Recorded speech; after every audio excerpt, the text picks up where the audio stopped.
Imagine two people starting at the same point. One is brilliant, quick, and naturally gifted. The other is not as dazzling at first, not the fastest, not the most impressive in the room. But years later, the second person has gone farther. They did not win because life was easier for them. They won because they kept going when others got discouraged, bored, embarrassed, rejected, or tired. That is the heart of Grit by Angela Duckworth. The idea that achievement is not mainly about talent in the way people usually think. It is about a rare combination of passion and persistence, held together over a very long time. Duckworth begins with a challenge to a belief many of us carry quietly in the back of our minds, that success belongs mostly to the naturally gifted. We grow up hearing praise for smart kids, talented athletes, gifted musicians, natural-born leaders. And because of that, we start to believe that excellence is something you either have or you do not.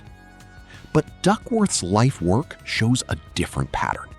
She studied cadets at West Point, students in hard academic programs, salespeople, teachers, competitors, and high achievers in many fields.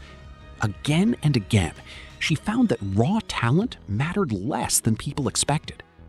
What mattered more was grit, the willingness to work towards something meaningful for years, not just weeks, to stay committed when excitement fades, to keep improving after the applause stops. She defines grit as two things working together. First, there is passion, but not the shallow kind of passion that burns bright for a week and then disappears. This is deep, stable interest, something you care about enough to stay with it through disappointment.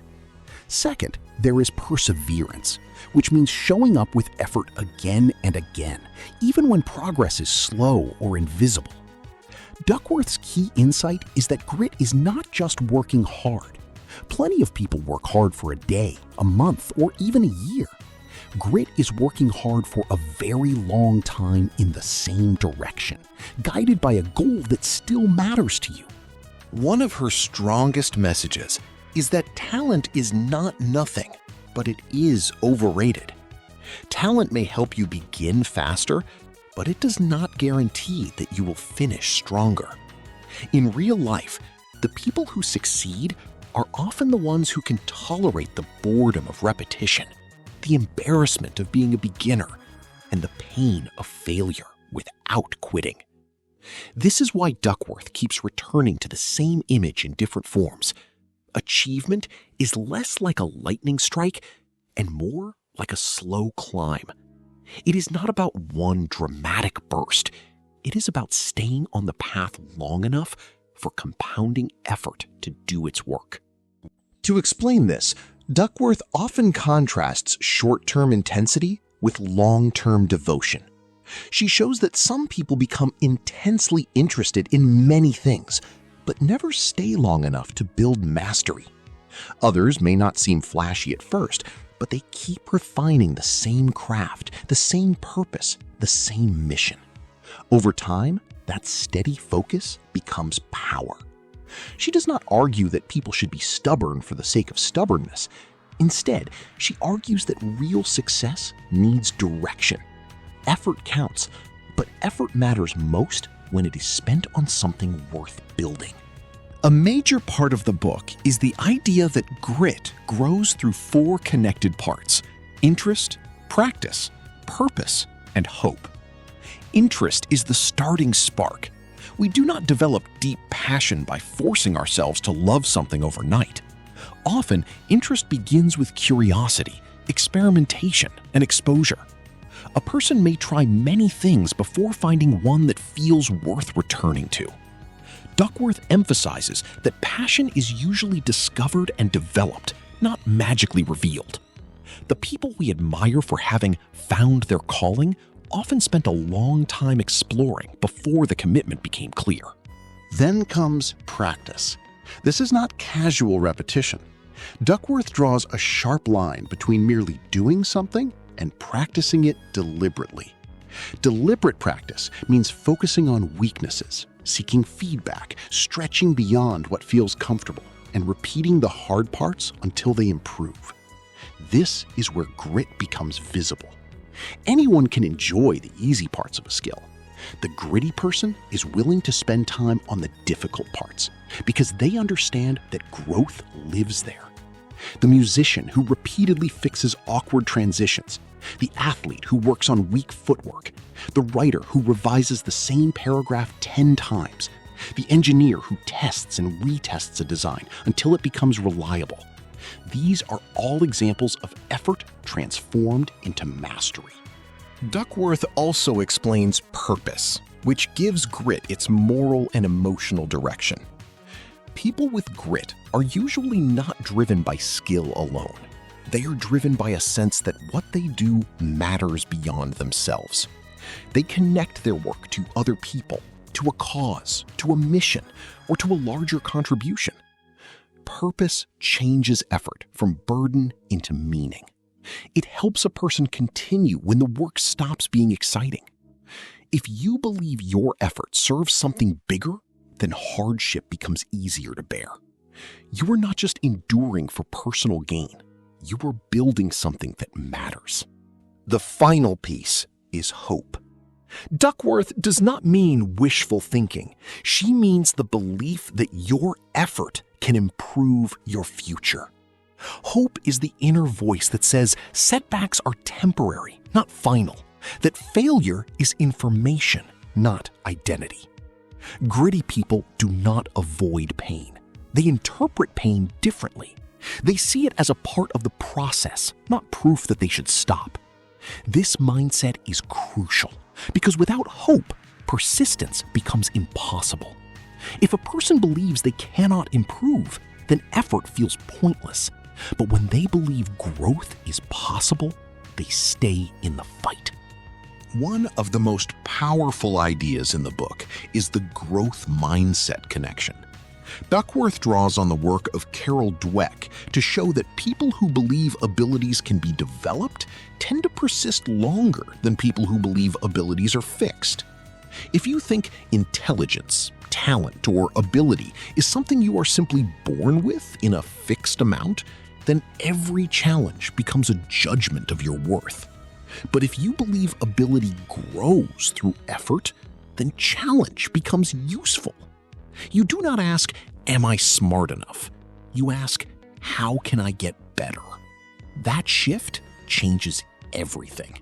It turns struggle into training.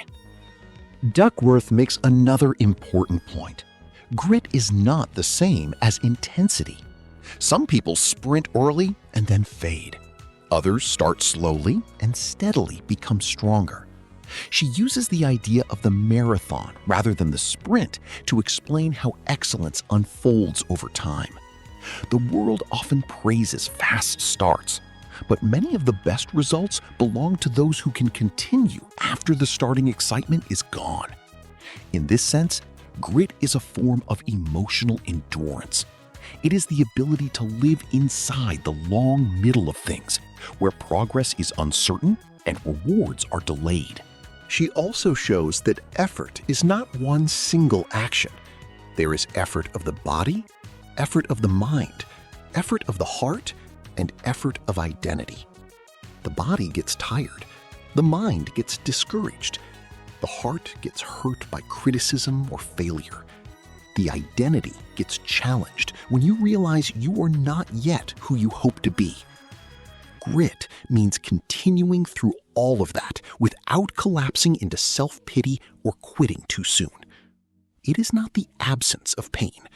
It is the decision to keep going anyway. A recurring lesson in the book is that quitting is sometimes wise, but quitting too early is costly. Duckworth is not romantic about suffering for its own sake. She understands that some goals are wrong, some paths are dead ends, and some goals should be changed. But she warns against confusing discomfort with failure. Many people abandon valuable goals the moment effort becomes difficult. They assume that if something were truly right, it would feel easier. Duckworth's view is more mature. Meaningful progress usually feels hard, especially in the beginning. Difficulty is often the price of doing anything worthwhile. Another important theme is that environment matters. Grit is personal, but it is also shaped by family, teachers, coaches, leaders, and communities. People grow grittier when they are surrounded by standards, encouragement, and examples of persistence. A child who sees adults working patiently toward important goals learns that effort is normal. A student who is challenged but supported learns to stay with difficulty instead of running from it. A workplace that praises only genius can create fragility, but a workplace that values improvement can create resilience. Duckworth's message is that grit can be encouraged, taught, and modeled. She also pays close attention to the role of zest and love of effort. The gritty person is not a robot dragging themselves forward against their will. At the deepest level, grit involves caring about the work enough that the work becomes part of who you are. This is why the book keeps returning to passion. Without passion, persistence feels empty. Without persistence, passion stays unrealized. The two reinforce each other. Passion gives direction. Perseverance gives duration. Together, they create a life that is not just busy, but meaningful. In practical terms, Duckworth's ideas apply anywhere. In school, grit means studying not just for the next exam, but for mastery. In business, it means improving systems, learning from failures, and staying committed through slow growth. In creative work, it means producing many drafts, many attempts, many imperfect versions before something truly excellent appears. In relationships, it means staying patient, listening deeply, repairing conflicts, and building trust over time. In personal development, it means accepting that becoming a better person is not a one-time decision, but a repeated practice. What makes grit so memorable is that Duckworth does not treat achievement as a mystery reserved for the gifted. She turns it into something both humbling and hopeful. Humbling because it means natural talent is not enough. Hopeful because it means ordinary people can become extraordinary through dedication. You do not need to begin as the best. You need to stay engaged, improve steadily, and refuse to let temporary failure define your future. The book quietly but firmly tells the listener that greatness is usually built in the same way across fields, by selecting a direction, developing deep interest, practicing with discipline, connecting work to purpose, and maintaining hope when progress slows. By the end of the book, Duckworth leaves you with a life philosophy that is simple but demanding. Do not worship quick results, and do not trust first impressions of talent too much. Look instead at who keeps going. Look at who can suffer the boredom of practice, the sting of mistakes, and the long silence between visible results. That is where achievement is made. Grit is not a flashy quality. It does not always look impressive in the moment, but over years, it changes everything. It is the quiet force that turns potential into reality and effort into excellence.